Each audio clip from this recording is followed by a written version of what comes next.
একদিন মহারাজ বিক্রমাদিত্য রাজসভায় বসে আছেন।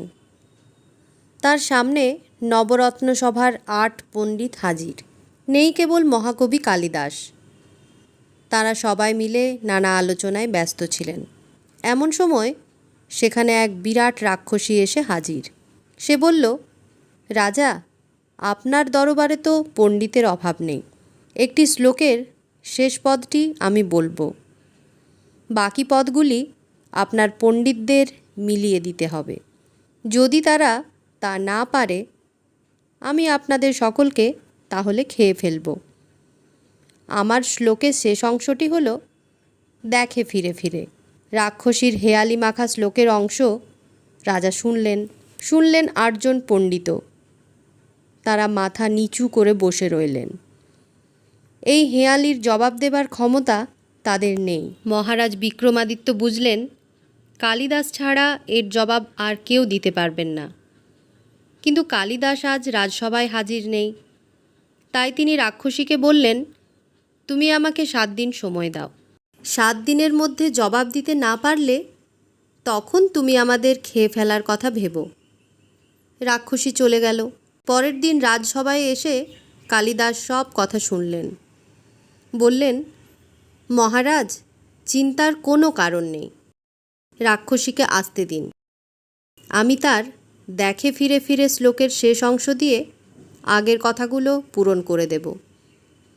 ঠিক ৭ দিনের দিন রাক্ষসী রাজসভায় এসে হাজির।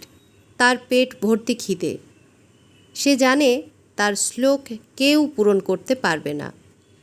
কাজেই পেট ভর্তি করে রাজা বিক্রমাদিত্য সমেত পণ্ডিতদের সে পেটে পুরবে।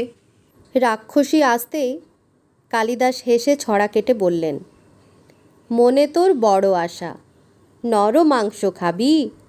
কালিদাস থাকতে কি সে সুযোগ পাবি? রাক্ষসী তো রেগে টং। সে বললে, অত শত বুঝি না, আমার শ্লোকের জবাব দাও, নচেৎ তোমাদের সবাইকে আঁশ মিটিয়ে খাবো। কালিদাস বললেন, রাক্ষসী, যদি জবাব দিতে পারি তাহলে তুই আমাদের কি দিবি বল? রাক্ষসী বললে, তাহলে রাজসভা ছেড়ে চলে যাবার সময় সোনার চাপা ফুল বৃষ্টির মতো ঝরিয়ে দেব। কালিদাস বললেন, তবে শোন, তোর দেখে ফিরে ফিরে নিয়ে গাঁথা পুরো শ্লোকটা।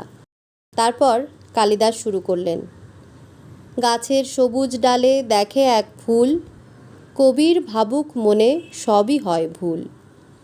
ফুলকে সে তারা ভাবে, ভাবে যেন হিরে, পথে যেতে যেতে কবি দেখে ফিরে ফিরে। রাক্ষসী কালিদাসের জবাব শুনে অবাক। সে তার কথা মতো যাবার সময় রাজসভায় সোনার চাপা ফুল বৃষ্টির মতো ঝরিয়ে দিলে। কালিদাসের জন্যে সবাই রাক্ষসীর হাত থেকে রেহাই পেলেন। মহারাজ বিক্রমাদিত্য কবি কালিদাসকে আনন্দে জড়িয়ে ধরলেন আর বললেন, কবি, রাক্ষসীর দেওয়া এই সোনার চাপা ফুল আমি একটিও নেব না। এসব তোমার পাওনা।